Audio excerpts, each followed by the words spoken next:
So, folks, there is a guy named Donald J. Trump. He is the president of the United States. Also the best friend of one of the most prolific child sex traffickers. So that's interesting. And, oddly enough, that association is coming back to bite him in the ass. So let's talk about it. As many of you know, this is now like day 16 or 17 of like the Jeffrey Epstein associations with Donald Trump being blown wide open.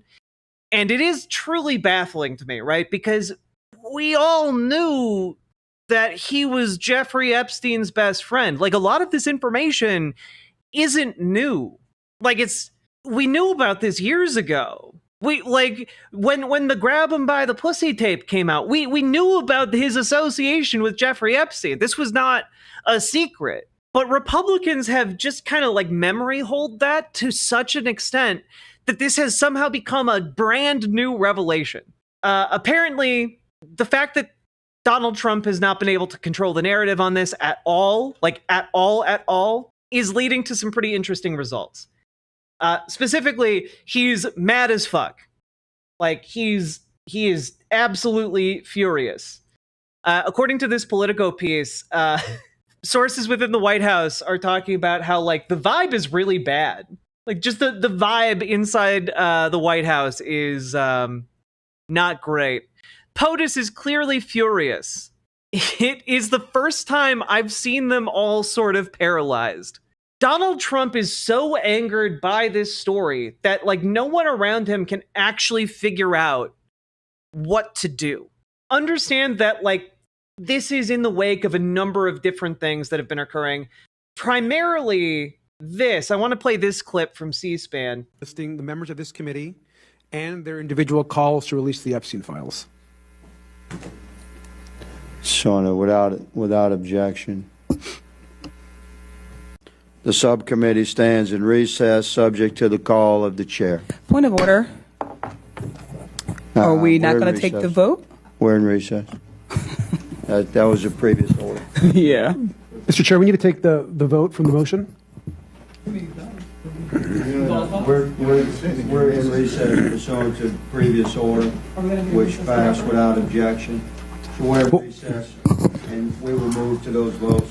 Sorry, This is fascinating because this is the vote. This is the vote where this is the House Oversight Committee, folks. So the House Oversight Committee is one of the few committees meeting throughout the rest of this week, or that was meeting throughout this week, after House Republicans, shut down Congress early for a vacation rather than actually vote on the Epstein Files, right? When we couldn't figure out what was wrong with our kids, it was always a burping. Someone throw Bubba over their shoulder. I know. Like, poor Trump. He doesn't know what's wrong. He doesn't know what's wrong. He needs to be burped. Thank you for the 5 tier 1 subs, Salmon Moose. Understand that this is the House Oversight Committee. They met after, like, the House adjourned for the recess, right? However, the Republicans weren't able to squash the Epstein Files because Summer Lee here, a Democrat on the House Oversight Committee, steps in and says, wait a minute, we need to take the vote. You're ending our committee meeting early. We need to actually take a vote on whether or not we're going to subpoena the Epstein Files, because the chairman here is trying to get out of having this vote take place. This is out of order conversation. I'm just being polite. We had the previous order that we moved without objection.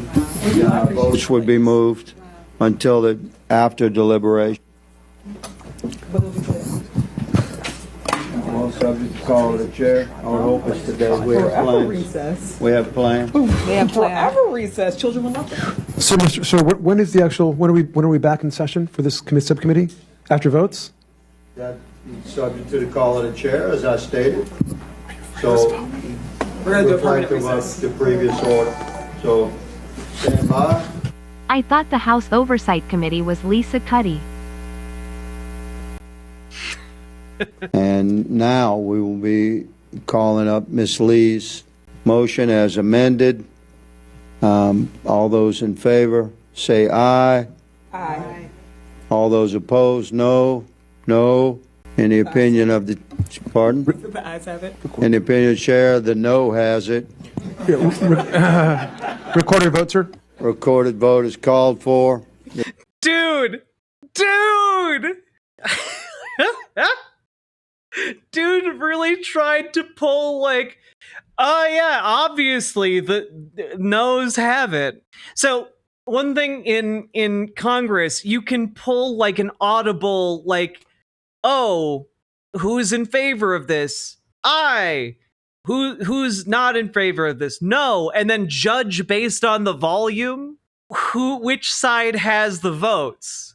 And so he tried to say, well, clearly the no's were louder, even though he was like the only one to say anything. And they all laugh and immediately demand like you like read out who's voting what. The clerk will call the roll. Mr. Gosar. Mr. Biggs.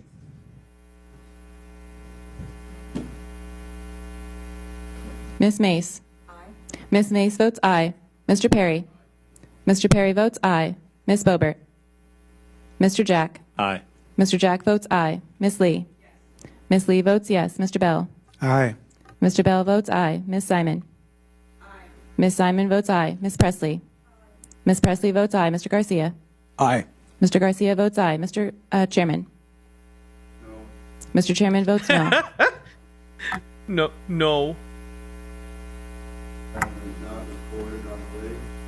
Mr. Biggs is not recorded. Mr. Biggs votes nay.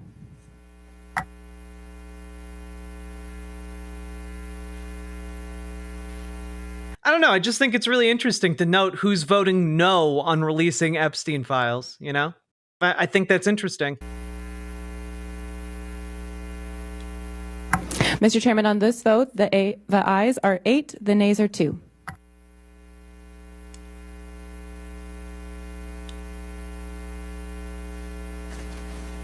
The subcommittee stands adjourned.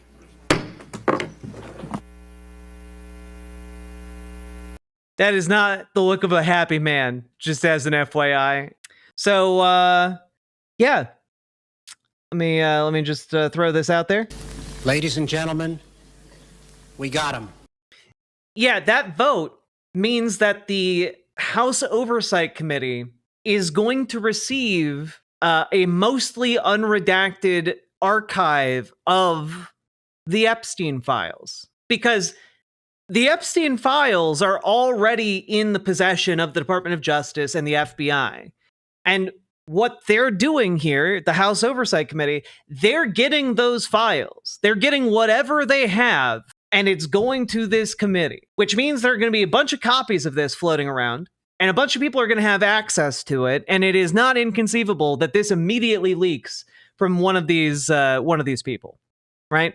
All those empty chairs is why that vote could pass. This is why you show up to meetings. Yeah, because a lot of Republicans didn't show up to this meeting because the early recess was called the day before. In order to block the wider vote by Republicans in the House, they called the recess early. So most of the Republicans were already gone. I think that's interesting as hell. Well, Thistles for Eyes, we actually have confirmed by multiple sources now that Donald Trump is in fact in those files. Now, I do want to play one last thing about that vote we just watched happen.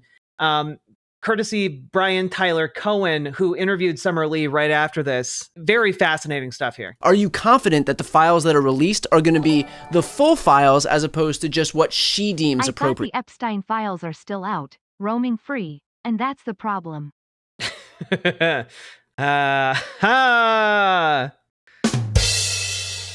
It's true. That is the problem. So listen, you can never be confident that people who are prone to corruption won't do corrupt things, right? But what I will say is that in our motion, we accounted for that, right? We requested very specifically the unredacted, full, complete files. In fact, Nancy Mace actually tried to amend the motion. And what her amendment was trying to do was add a word credible to it, right? So she wanted to add within the words that we had already like meticulously chosen, she attempted to add just one word, credible. Higgins also really hard. He was like, look, it's one word. Why are you all worried about one word? But we're like, well, legally, who decides what is credible? Right? Whose standards, are we going to implement here? Right? Ultimately, that amendment failed. So as of right now, based on our subpoena, it should be the full, unredacted files, complete. No, there is no subjectivity. There is no, well, this is the part that I would like, or this is the part that I think might be credible, or the part that I think might be pertinent. None of that. We asked for we requested. It is a mandate to get the full, complete ones. Like, damn, good job shooting down that amendment, because genuinely, remember, Trump has been saying that, oh, well, Pam Bondi has the ability, anything credible she can release. That's his way of saying, don't release anything, right? I imagine Trump yelling like Courage the Cowardly Dog upon seeing this. Oh, absolutely, Spork Butt, absolutely. Super Jet Guy asks, some people said on Blue Sky the subpoena will only go into effect after the summer break. Well, the subpoena is in effect now. The House doesn't get back from their summer break for like another 6 weeks, right? That being said, this story isn't going to die. Like, in 6 weeks, we're still going to be talking about new stuff coming out about Jeffrey Epstein. Like, this story is incapable of dying because the conservative base actually cares about this. Like, there are a lot of people in the media who are grifters, who don't give a shit, and will just say whatever they want, in order to get views, right? But the conservative base actually cares. Here, I want to demonstrate that. Here's Glenn Beck, South Dakota. Hello, Travis. Hi, Glenn. Hi, Jason. I tell you what, guys, I feel really betrayed, and I feel really, really angry. We have a president who tells us to move on from Epstein because it doesn't matter. Are you guys still talking about this? Seriously?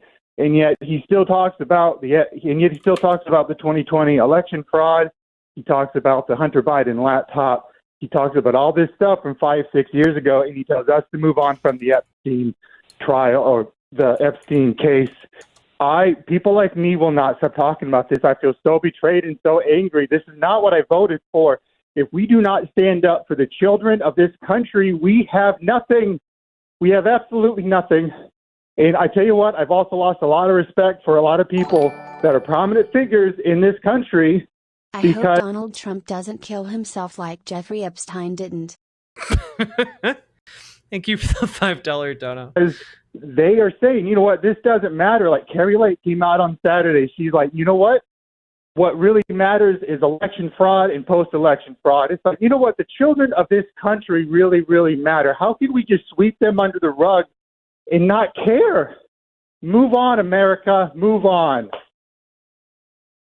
Travis, thank you for calling. Let me ask you, is there anything that could be said that would make you go, okay, that's as good as it's going to get for here?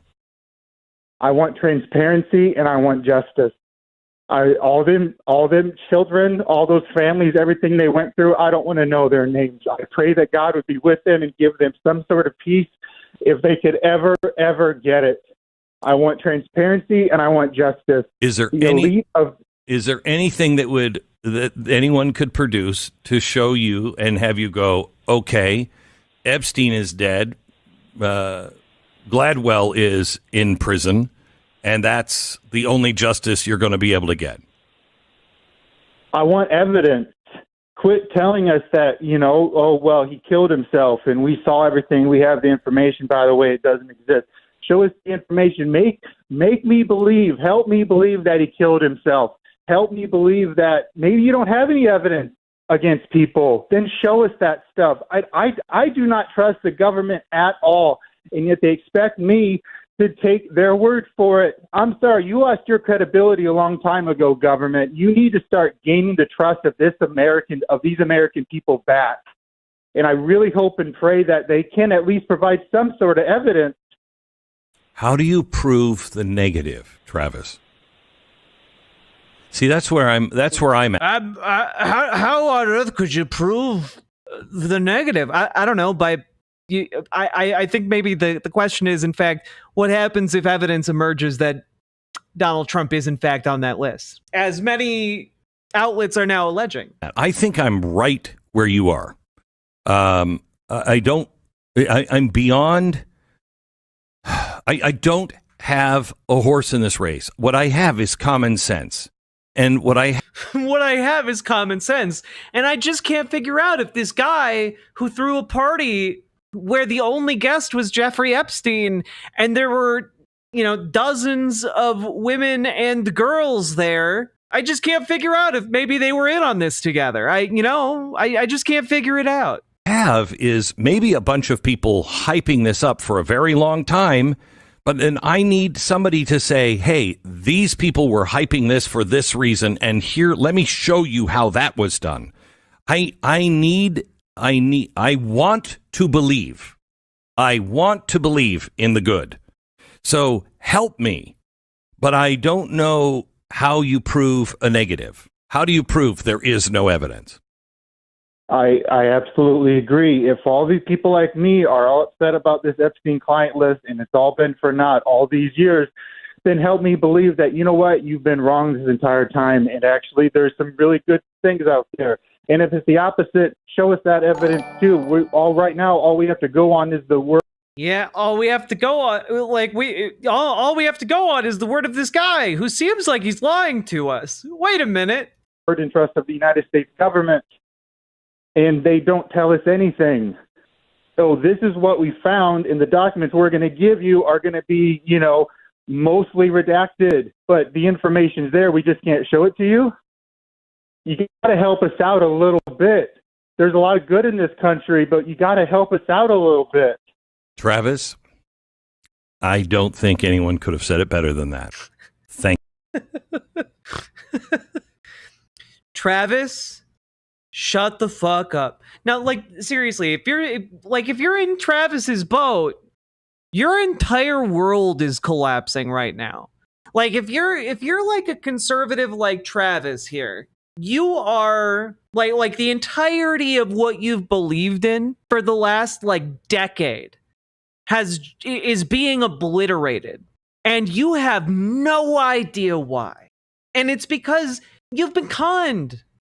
You are conned into giving everything you had to a man who will scrape your entire life off of his shoe like a piece of shit. You believed you were fighting for a crusade against pedophiles. You were being conned by the king pedophile. I was trying to find a clip from the Patrick Bet-David show. The guy on that show, Vinny, I think is a good stand-in for where a lot of conservatives are these days.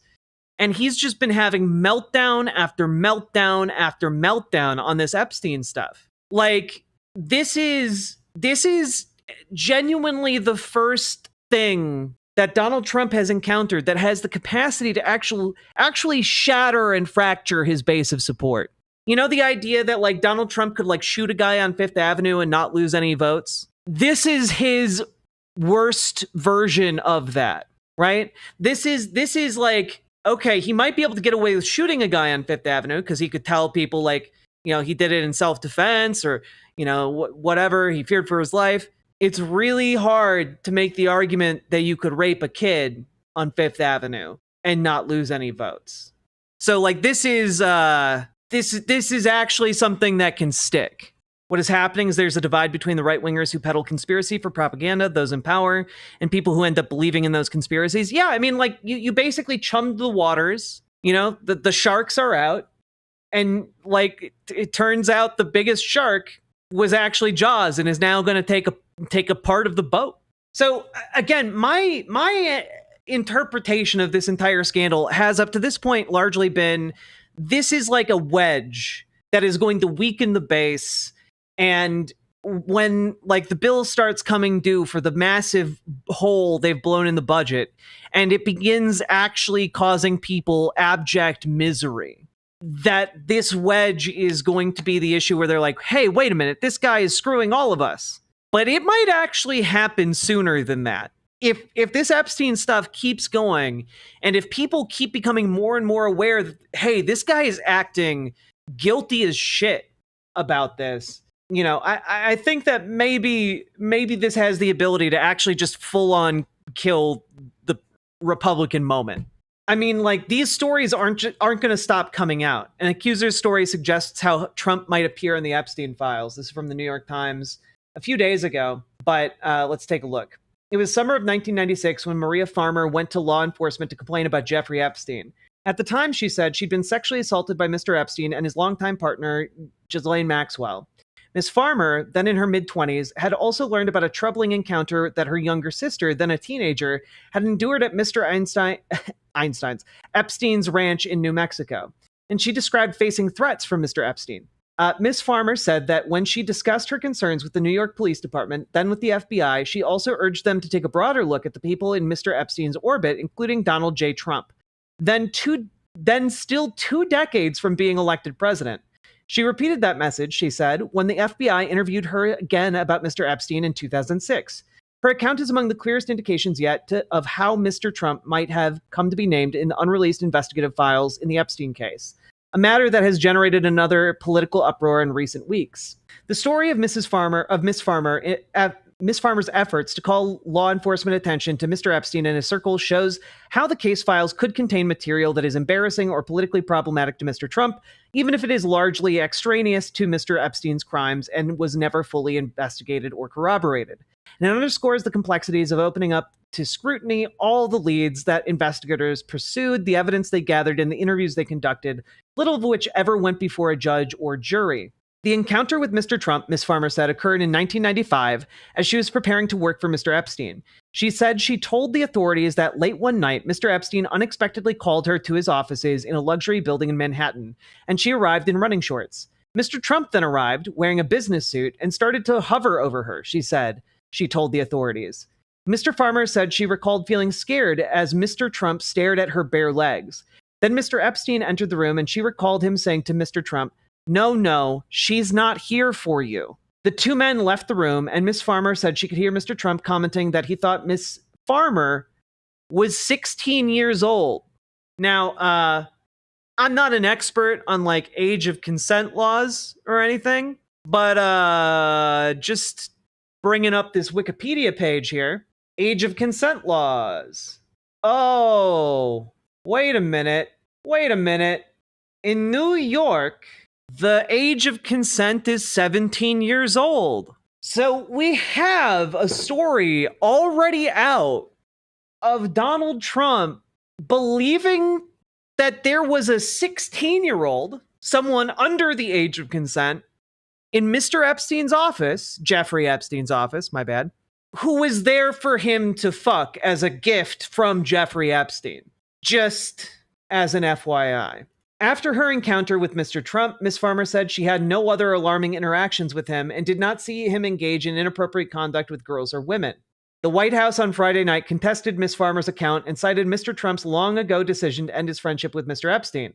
The president was never in his office, said Stephen Chung, the White House communications director, referring to Mr. Epstein. The fact is that the president kicked him to the club, kicked him out of his club for being a creep.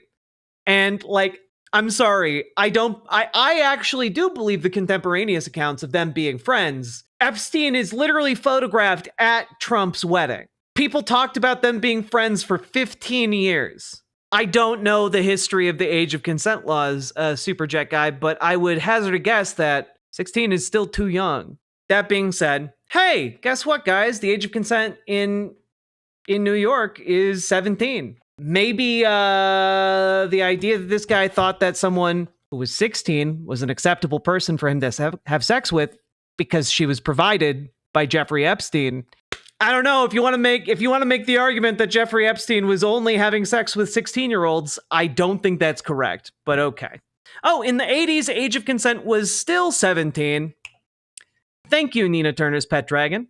Also, the story continues in this New York piece about, like, her abuse at the hands of Jeffrey Epstein. We're not going to go into that. It's really, really gross. Oh, okay. Maybe this is helpful. In the aughts, New York was 18 by the end of the 90s. It was, in the 20s. New York was 18. By the end of the 90s, it was 17. So either way. And by the way, this came out. You know how Donald Trump sued the Wall Street Journal for talking about a letter he received related to a birthday party? The New York Times actually got a version of this birthday book. And wouldn't you know it, Donald Trump also signed the birthday book. Here we go. The Times also reviewed other records of the president's friendship with Jeffrey Epstein, including an inscription in which the future president called him the greatest. I mean, I guess the greatest child sex trafficker. Trump is listed among dozens of Mr. Epstein's acquaintances who were asked to contribute birthday messages for the leather-bound book in 2003. The list, reviewed by the New York Times, includes well-known as Epstein associates like Leslie H. Wexner, then the owner of Victoria's Secret and other retailers, Alan C. Greenberg, who ran the doomed Wall Street firm Bear Stearns, the physicist Murray Glenman. Mr. Greenberg and Glenman have both since died. And, the Times also reviewed an introductory letter to the book, which was handwritten by Ghislaine Maxwell, Mr. Epstein's longtime associate, who is serving a 20-year prison sentence for conspiring to sexually traffic minors. Let's see the new information here. This largely corroborates just the Wall Street Journal's reporting. All right, the Times found that at least once before, Mr. Trump had written Mr. Epstein an admiring note.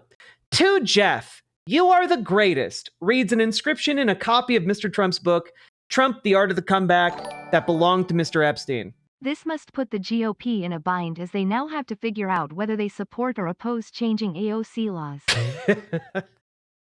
It's an advanced political maneuver. Suck it to Nuki. Thank you for the 2 tier 1 subs.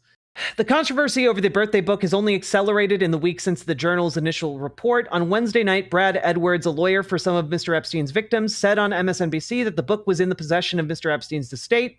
And Representative Ro Khanna, Democrat of California, said he had planned to subpoena the estate to hand over the book.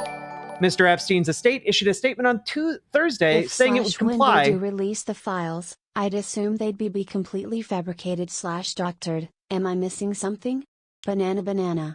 Dana Mae Vossen, you are missing the fact that those documents are being turned over to the House Oversight Committee. They legally have to be. It's going to be quite interesting, to say the least, to see what they actually get their hands on and whether or not it leaks. So we'll find out. But something tells me this administration is not capable of convincingly altering the facts of any of these documents, specifically because they're all morons. Conspiracy theories, stream? None of this is conspiracy. It's all factual. The Times has not reviewed the letter report that reportedly bears Mr. Trump's signature. In her introductory letter to Mr. Epstein, written in black on a textured cardstock, Miss Maxwell explained that the idea of the book was to gather stories and old photographs to jog your memory about places, people, and different events. Quote, some of the letters will definitely achieve their intended goal. Some, well, you will need to read them to see for yourself. I know you will enjoy looking through the book, and I hope you will derive as much pleasure looking through it as I did putting it together for you, which is a weird way to phrase that. Before signing her name, she wished Mr. Epstein a happy, happy birthday. The Times also reviewed a previously undisclosed photo of Mr. Epstein and Mr. Trump with the singer James Brown. So this is a thing now, I guess. Yeah, cursed images for sure.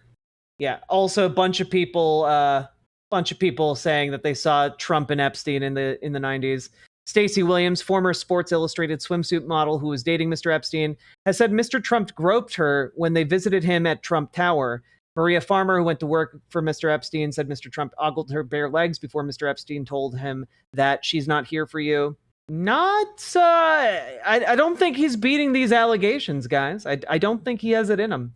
May every day be another wonderful secret. So, yeah, things are not looking good for him. And I also just want to point out why did the journalistic outlets sleep on the fact that this guy's best friend for 20 years was one of the most famous pedophiles of our modern era, or infamous rather pedophiles of the modern era? Y'all knew that. I assumed all of the information had already come out, but then you guys are like, oh, what? More? What? Oh, yeah, actually, it's even worse. Just as an FYI, today, the Justice Department met with Ghislaine Maxwell And I just want to throw this out there. We don't know what they talked about. The meeting in Florida, which Deputy Attorney General Todd Blanche said he worked to arrange. The Deputy Attorney General, that's the second in command to Pam Bondi. So Donald Trump talks to Pam Bondi. Pam Bondi sends this guy to meet with Ghislaine Maxwell, one of the most powerful lawyers in the country. And wouldn't you know it, folks, earlier today, this went out on not Fox News, Newsmax. So, remember this? Last year, President Trump, last year in a courtroom, flanked by two great attorneys, Emil Bove on the left and on the right is Todd Blanche. Today, where are these guys? Well, President Trump is in the White House. That's pretty awesome. Emil Bove has just been nominated for a judgeship, federal judgeship. And Todd Blanche is the Deputy Attorney General, the number 2 ranking official in the Justice Department. Yeah, isn't that weird? Not only is this guy the number 2 official in the Justice Department, he was Donald Trump's personal lawyer, going and talking with Ghislaine Maxwell, someone Donald Trump knows very well and wishes very well. And he's about to meet with Jeffrey Epstein's ex-girlfriend in prison, Ghislaine Maxwell, to find out what she knows. Let's find out, what is this all about? And she's also been subpoenaed by the Oversight Committee. I think this is great. I do have a feeling that she just might be a victim. She just might be. There was a rush to judgment. There was a lot of chaos there for a while. All right, granted, she hung out with Jeffrey Epstein, and I know that's apparently not good, but she's in jail for how long now? 20 years. For child sex trafficking. Just as an FYI, she's in jail for 20 years for obtaining girls under the age of consent for Jeffrey Epstein to pass around like commodities. Year sentence. Well, Alan Dershowitz is one of the greatest attorneys who ever lived, and he has this to say about the Ghislaine Maxwell situation, speaking with Newsmax veteran Eric Bolling. Should Ghislaine Maxwell be behind bars? She shouldn't be, but she is. She is really serving Jeffrey Epstein's sentence. Huh. Wait a minute, that's Alan Dershowitz. The man who famously claimed to keep his underwear on while receiving a massage on Jeffrey Epstein's child sex island, saying that the woman who is convicted of sex trafficking, the most notorious sex trafficker in the world right now, should be released from prison. That's so strange. I can't put the pieces together. And after he committed suicide, there was no one else to prosecute because there was no real information against anybody else. And so they went after her and they sentenced her to a sentence that would have been appropriate for Epstein, but not at all appropriate for her. And so it would have been appropriate for Epstein. 20 years in prison is appropriate for like sexually assaulting children. Like there are thousands of victims. So she's appealing now, and I hope the appeal will be granted. She deserves to be out. She deserves to be out. And maybe she never deserved to be in there in the first place. Now, how could you say such a thing? I mean, these are perverts. These are child molesters. We've heard that from whom? From the media? From... You're the media. Shut the fuck up. Prosecutors. Prosecutors prosecuted President Trump over nothing. Yeah, you can't believe anything prosecutors say. I guess we should all just ignore laws then. You can't believe what prosecutors say.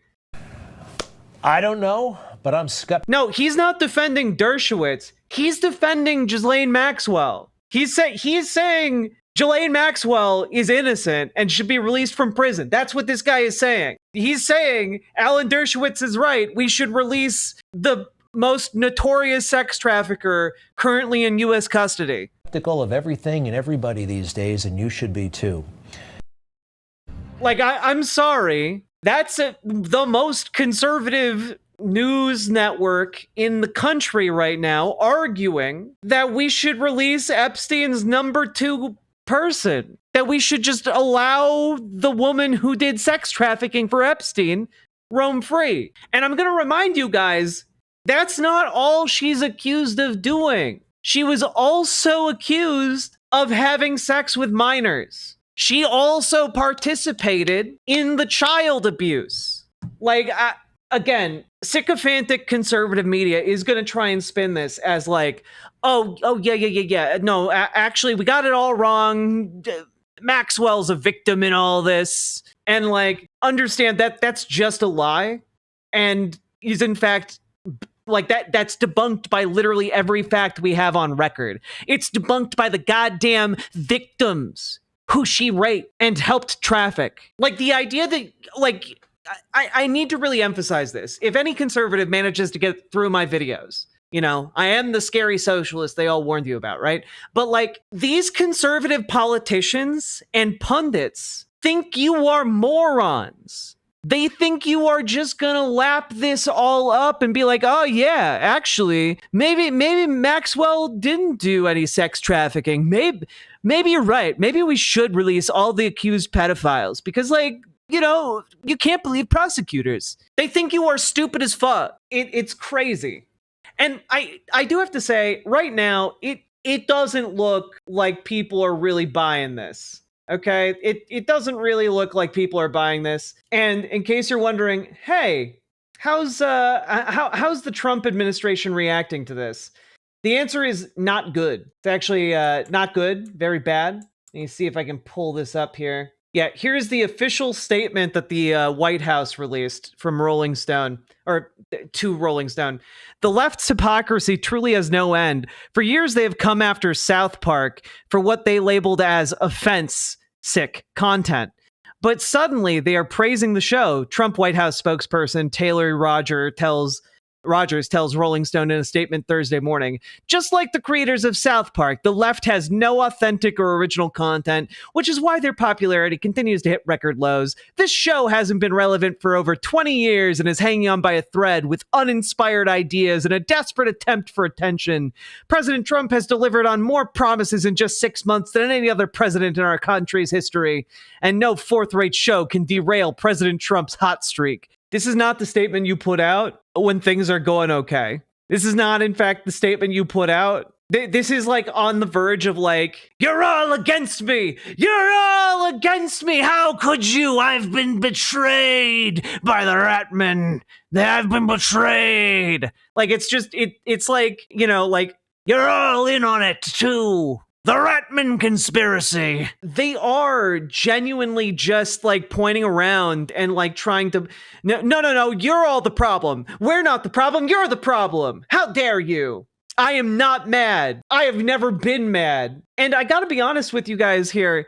The memeing that is coming out as a result of this, and this is why I encourage you all to meme and create memes. The memes that are coming out are top tier. I mean, like, genuinely, this is good stuff. This is some good stuff right here. Okay? You shall forever be known as pedo protectors. Yeah, no, this is good. More memes, please. More memes like this. Because genuinely, this has sticking power. Like, this is not inaccurate to our current moment, and it absolutely, I think, absolutely moves the needle. Keep in mind, there's a lot of stuff going on right now that is very, very, it's having a wide effect, we'll say. Because the people who are being hit by all of the shit being flung right now, justly so, at Donald Trump, it goes all the way down to the very supporters. But I mean, like, especially to, like, supposed allies, like Ron DeSantis. Here's Ron DeSantis earlier today talking about Hulk Hogan attempting to give a tribute to the fallen Hulkster. Let's see how that goes for him. Hey, what's up? Hey, stop. I'm Get out of here.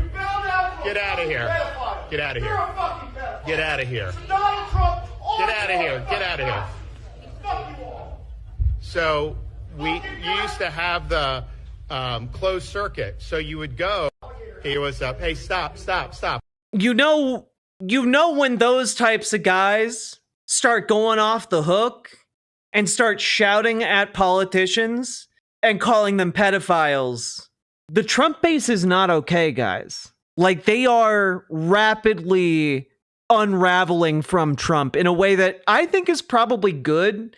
Like, I see no downside to at least a portion of the Trump base coming unmoored from him. I think that's good. That's good for everyone. That's good for democracy. And I don't know. I think it's good to have more people shouting at Ron DeSantis that he's carrying water for a pedophile. Oh, also just, interesting to point out here, though, the shit is also hitting other people. Why, here's a photograph of one Jeffrey Epstein. And believe it or not, that's Robert F. Kennedy Jr. How many people in the Trump administration knew Jeffrey Epstein? That's so strange. That's so bizarre. Now, of course, Donald Trump wants to do anything and everything he possibly can to distract from this because the shit's going everywhere and he just wants to redirect that shit to someone else and diffuse the bomb, right? He's trying to defuse the bomb before it goes off and gets everyone destroyed in his orbit, right? So here's his attempt. The radical left Democrats are doing everything in their power to distract and obfuscate from our great 6 months of service to America, results of which many are saying is the best 6 months in presidential history. They're absolutely crazy and are playing another Russia hoax. But this time it's under the guise of what we will call the Jeffrey Epstein scam. As things are revealed, and I hope will take place very quickly, you will see it's just yet another Democrat con job. Hopefully the grand jury files will put an end to this hoax. Everyone should see what is there, but people who are innocent should not be hurt. Make America great again.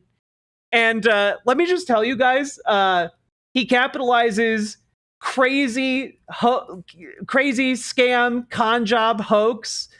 Dude is trying so hard to be like, wait, stop. It's all fake, guys. It's fake.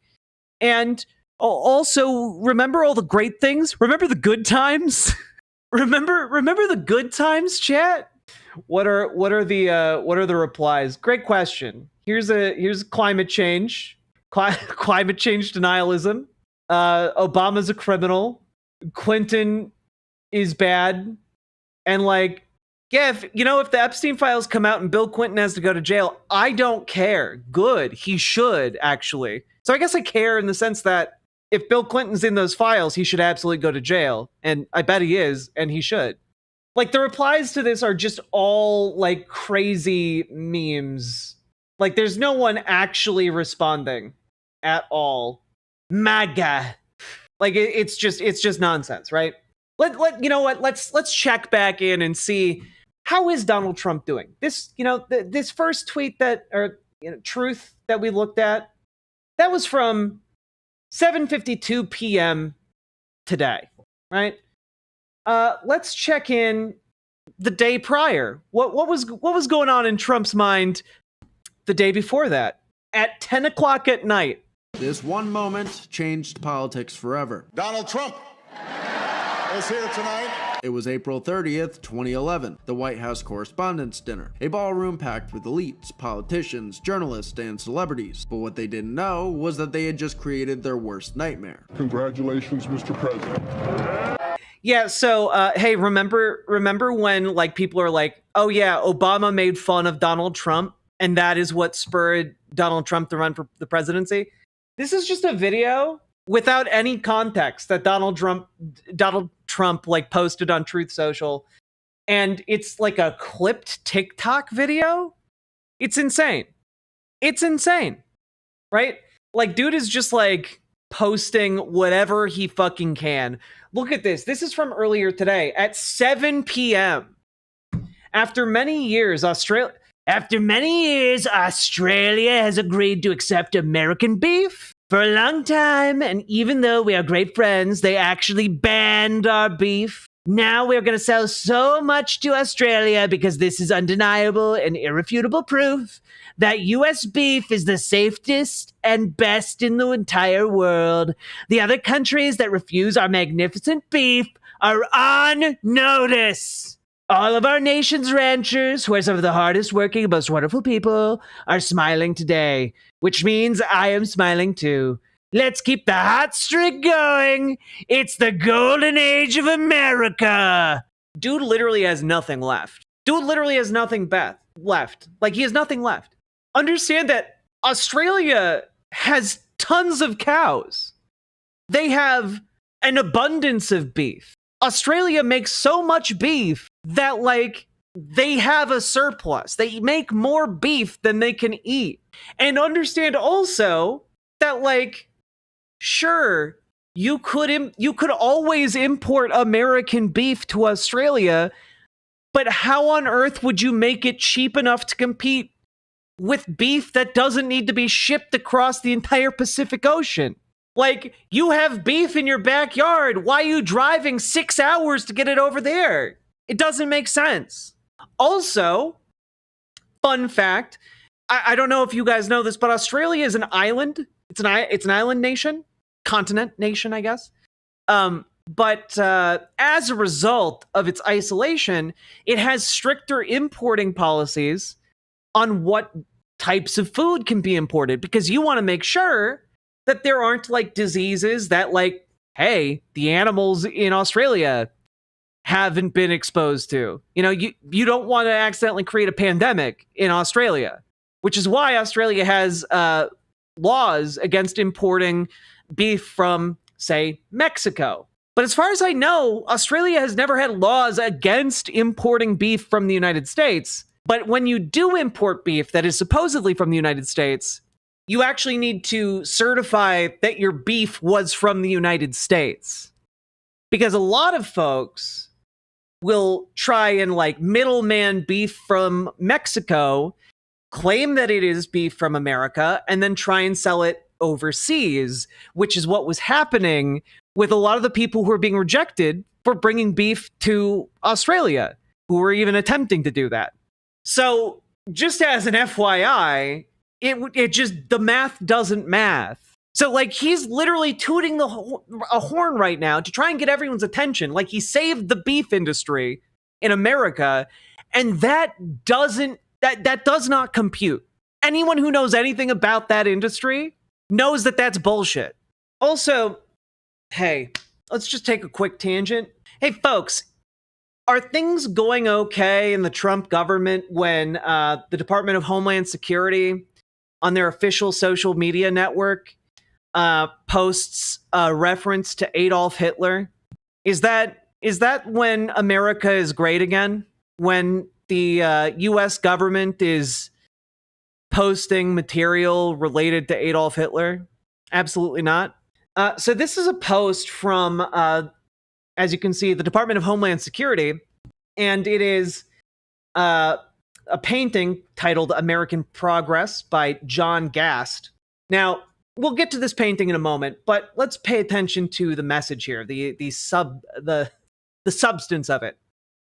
A heritage to be proud of, a homeland worth defending, American Progress, John Gast.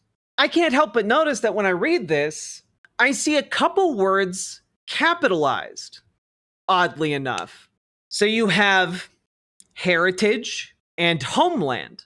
That's HH, Heil Hitler. And also, just want to point out here, 1, 2, 3, 4, 5, 6, 7, 8, 9, 10, 11, 12, 14, 13, 14. I can't count. It's fine. I'm not a numbers gay. I'm a words gay. So there are 14 words in this. There's a capitalized H's, Heil Hitler. So the 14 words, in case you guys don't know, and the 88, 1488, prominent neo-Nazi slogan. And the 14 words are as follows. We must secure the existence of our people and a future for white children. This was written by one David Lane, who was a noted neo-Nazi who served a life sentence for assassinating a Jewish radio host. This is maybe one of the most prominent dog whistles for white supremacists and neo-Nazis in the country. Maybe they weren't dog whistling. There's no shot that you post this and you're not dog whistling, because they post it alongside this painting. This painting is what is used alongside an entry in a textbook about manifest destiny. This is the idea that essentially whiteness is pushing out the darkness, and the darkness is, of course, indigenous people, non-white people, etc. You don't post a 1488 reference and this picture without knowing what you're doing. Like, it is just straight up Nazi shit. I mean, like, for fuck's sake, even the Mecha Hitler AI, the alignment of exactly 14 words, HH, capitalization, echoing 88 for Heil Hitler, A/D numerology, 1/4, 14, and a painting symbolizing white, oh, the AD is 14, gotcha.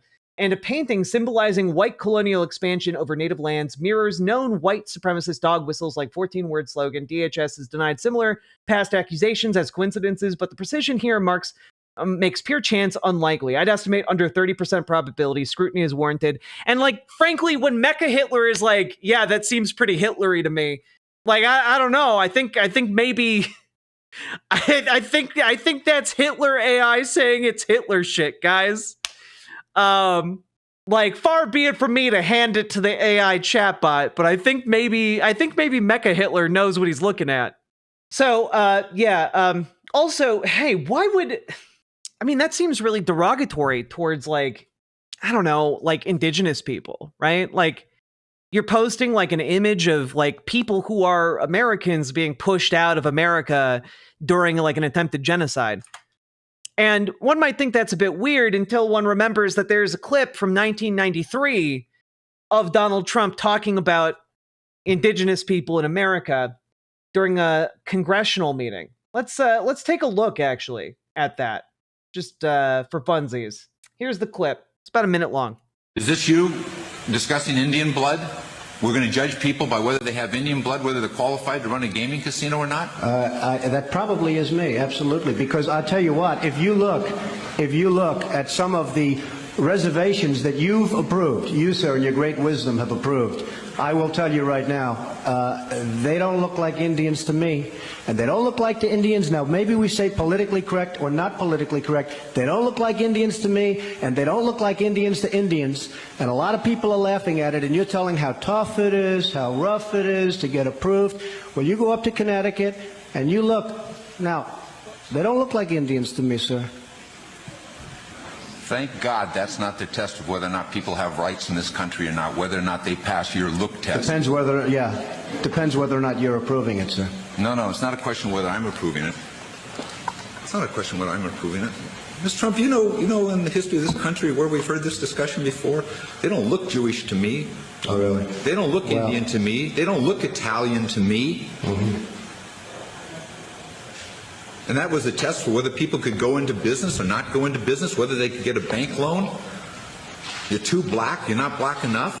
Yeah, so dude talked about that on the record. I would love to see the full questioning here on that. But suddenly it doesn't seem so weird that maybe the Trump administration is very white supremacist, since we're operating on the, well, they don't look ethnic to me.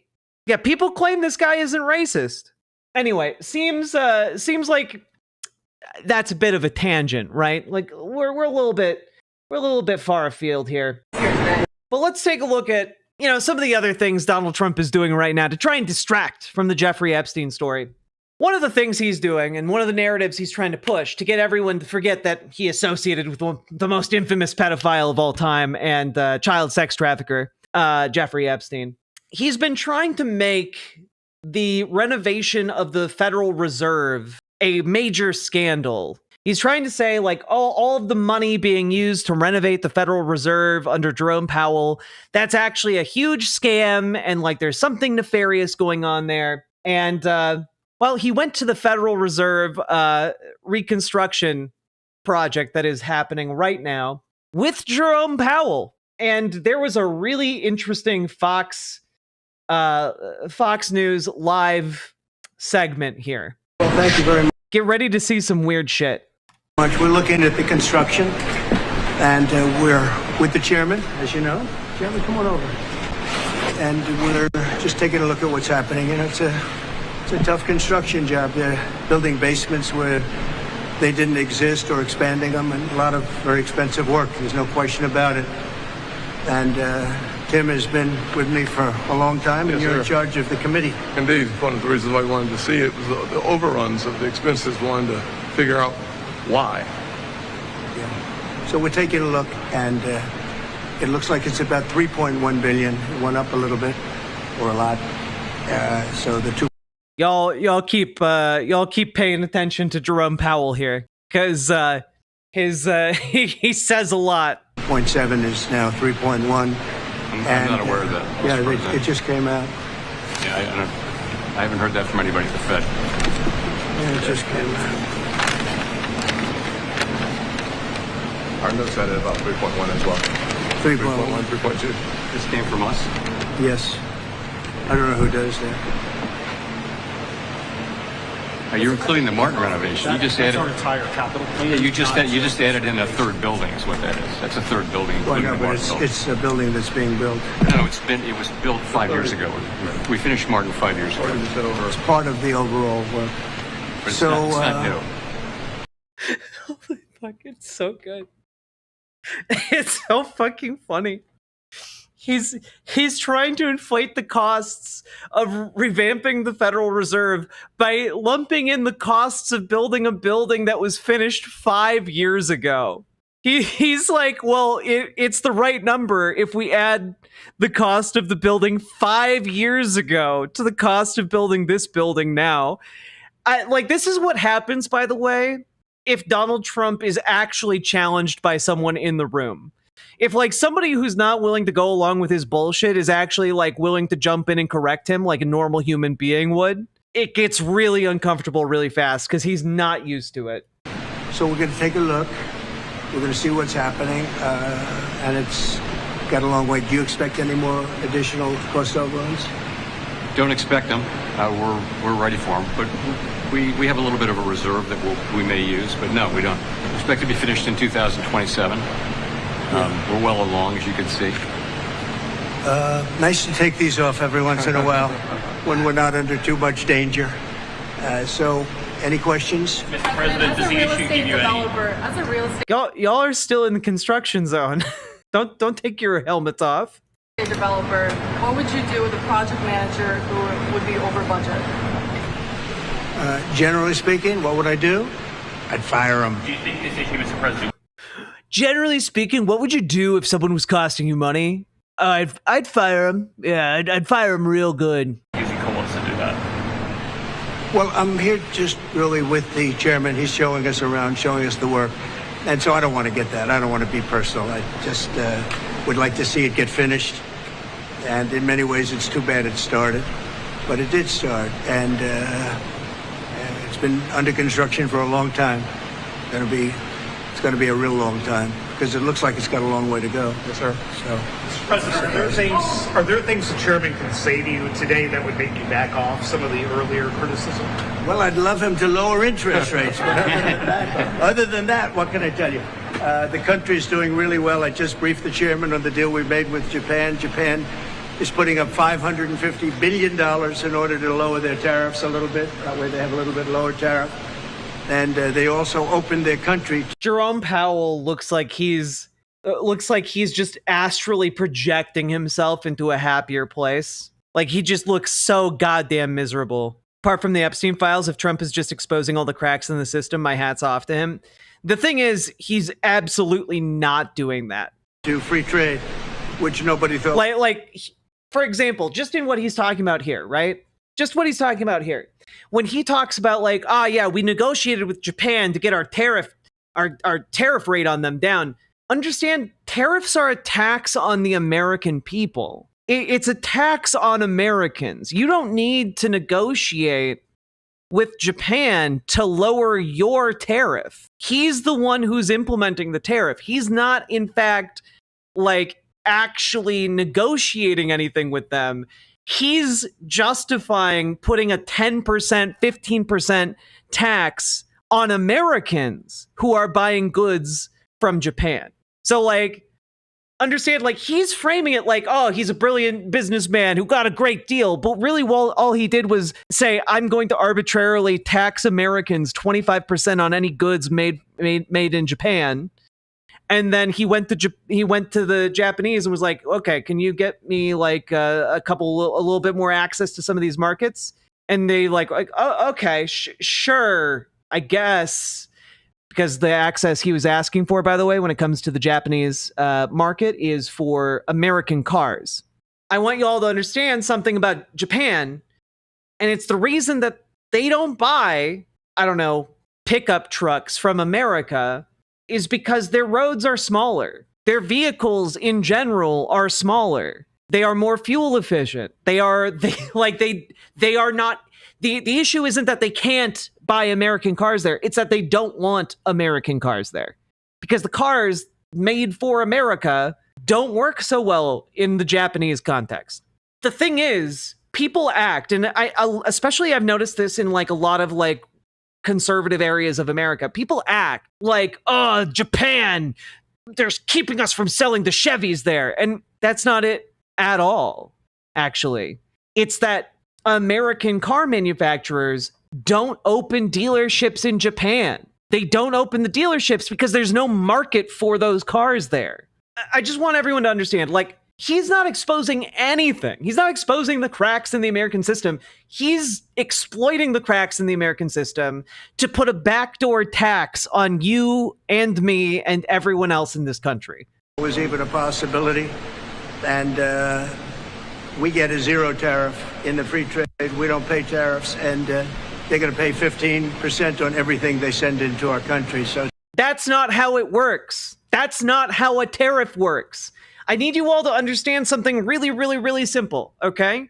Japanese companies don't pay the tariff. The tariff is a tax on the businesses that are importing to America. If you buy something from that importer adds the additional money that it costs them to get the good onto your bill. So you pay the tax. It's not the Japanese like manufacturer who pays the tax. It's you. We pay the tariffs. Well, I can't believe we're like 6 months plus into this, and understand, he's fucking you. Like monetarily in the wallet, just like he probably fucked other things. it's great. But they put up, as you could call it, seed money. Let's call it seed money. You could call it anything you want, but it's a total of $550 billion. So nobody thought any of that was possible, and it's wonderful. And we're doing pretty well with the European Union, likewise. And we have some others. They're all really big, and our country's going to make a lot of money. We would be helped if interest rates would come down, but we're going to see how the board rules on that soon. I'd love to see them come down a lot. But we have a country that's thriving. We had a dead country 1 year ago. Today we have the hottest country anywhere in the world. And we'll get this one finished. Huh, that's really interesting. The hottest country in the world. So one would say our economy is running really hot. If the economy is running hot, this is just the conventional wisdom I'm letting you know. If the economy is running hot, you don't lower the interest rates because there's the danger of overheating the markets and causing a crash. All right, just listening in there to President Trump talking about this, what he meant. Yeah, we're done with this, but like, damn, it's funny to see him checked in a conversation. Now, let's take a look at this. This is just a little bit of additional fun here. Who is responsible for giving the president accurate information about what the cost is? Because Fed Chair Jay Powell was correcting him on live television. No, he wasn't. What the president pulled out of his pocket. They had two different numbers. Is my point. The president pulled out of his pocket a page from the FOIA request of the Fed's own internal documents that is available on their website. So when he's saying there's a third building, you're saying he's wrong? No. What the president is saying is the entire construction project that's going on, which is a build and renovation project over the last number of years, is currently at $3.1 billion. And what the Fed chair was saying was, no, you have to take one of the buildings out of it. Well, Yeah, because one of the buildings was finished 5 years ago. That's why. No, it's all one project on the whole complex. Why do you disagree with that? If the building was already done and it's not part of what your issues are right now? I don't know what you're saying. If you go back and look, and the president's looked at the... They literally are too dumb to figure out whether or not, like, a building exists. Like, that should be a pretty easily verifiable thing. And instead of even, like, trying to do that, or instead of even, like, acknowledging, hey, you know, maybe that's correct, they're just like, no. We are all going to collectively pretend that there was no third building, or that the third building was built yesterday. No. Forms, they're right there. You can see every single year. They put out the FOIAs for every single year. And every single year, the numbers have gone up for this project. What number? So you're saying that the number Jay Powell gave is wrong and the one the president had is accurate in your assessment? I think what the Fed chair is doing is splitting hairs in that moment to try. Is it a hair or a building? I just want to check and make sure you understand what you're talking about. Try to drive down the top line costs for what we're talking about. Genuinely unhinged stuff happening in Donald Trump's orbit and cabinet. Like it's like there's no other word for it. Guys, I really just want to point out here, all this keeps coming back to Epstein. Like, he can try to distract. Donald Trump can try to, like, do misdirects and, like, say, oh, Jerome Powell's doing a scandal by spending so much on revamping the Federal Reserve. Oh, South Park is just old hackery and no one should watch it. Actually, maybe Ghislaine Maxwell is innocent. Maybe we should pardon her. But don't pay too much attention to the Epstein stuff. Don't pay any attention to that. We're jingling some keys over here. You like the keys, right? Obama. Yeah, that's right. Okay, now commute Ghislaine's sentence. Obama. Her emails. Like, I'm sorry. Like, this is all just fucking nuts. And he thinks you're all morons who can be easily played. And he's just jingling keys like crazy, hoping y'all stop paying attention to the Jeffrey Epstein stuff. But the issue is, there's too much of the Jeffrey Epstein stuff, actually. It's absolutely overwhelming, right? And like, I don't know, guys. This is from 16 hours ago in Politico. The rule was going down inside the House GOP's Epstein meltdown. Anger inside the conference over Epstein went beyond even what was on public display publicly. Inside his cavernous office on Monday afternoon, Speaker Mike Johnson was facing a growing crisis. The House GOP conference, which included some of the Louisiana Republicans' key allies, was in full rebellion over the spiraling Jeffrey Epstein situation. Rules Committee Chair Virginia Fox of North Carolina and panel member Aaron Kuchin of Indiana informed House leaders that Republicans on the panel would not advance any rule for the week, the prerequisite for the chamber to fully function, without a better solution to the Epstein problem, according to two people with direct knowledge of the conversation. The lawmakers knew that bucking their own leadership was an extreme response, but panel Republicans were incensed that a week earlier they were all but forced to vote against a Democratic effort calling for the release of Epstein-related information. Many, including Kuchin, were under intense pressure from constituents to support the unsealing, and they wanted leaders to provide more political cover. Hours later, Johnson and senior Republicans decided to shut down the Rules Committee altogether, which meant foregoing votes on two key immigration bills before lawmakers left for the month-long August recess.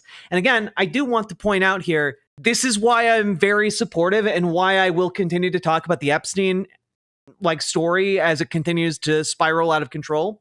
It is actually preventing them from voting on legislation that they wanted to advance that would materially make your lives worse. Every day that we delay this legislation makes it less likely to pass. And that is good for all of us. But let's take a look here. One Rules Committee Republican, Representative Chip Roy of Texas, suggested Johnson had bought himself some time for now. Quote, I think the administration will put more stuff out in August. If they don't, then I promise you there's going to be some more looking at this in the first week of September, he warned. This topic isn't going to die, guys. It's just not. This threatens the entire Republican coalition because they built their house on this foundation. And the whole idea that Donald Trump was like the guy, they worshiped him like a god. And I'm not even kidding. The whole QAnon movement thought he was like their second coming. And they thought that because he was supposedly the one who was going to reveal the Epstein Files. You know, the largest treasure trove of information on, the world's most powerful child sex trafficking ring. This is an utter and complete betrayal of that base's trust. And yeah, it kind of looks pretty weird that he's lying about having been told his name was in the documents. He straight up, he got caught in that lie. He said that he had never talked to Pam Bondi about his name being in the Epstein Files. And then reporting came out that Pam Bondi told him that his name was in the Epstein Files in May. Pam Bondi said that she had all the files on her desk for review and then said there are no files. Donald Trump called it a hoax. But we literally went through all of the evidence seized from Jeffrey Epstein's estate, and it's possibly hundreds of terabytes of hard drives and computers and recording devices. I don't believe that you got nothing out of those. And I don't think Republicans, your average Republican is going to believe that either. All that being said, folks, this isn't going to go well. His mind is already like squelching. He's in a pretty bad state, and he cannot, for the life of him, figure out how to redirect the conversation. And I don't think there's a way to do that. I don't think he can reconcile this. And I think this pressure is only going to build because the MAGA base has held on to this issue for almost 10 years, and they're going to continue to hold on to it. So we'll see what happens when the House reconvenes at the end of August. But I don't think anything is going to come out and I'm just going to throw this out there. The best case scenario for Trump right now is if Ghislaine Maxwell comes out, points the finger at prominent Democrats, and that is the attempt to shift the narrative. But I think it's going to look pretty damning if that happens, and then the Epstein files are released to the House Oversight Committee, and those files get leaked. So we'll see how all that goes. Oh, yeah, just as an FYI, here's the quote on that.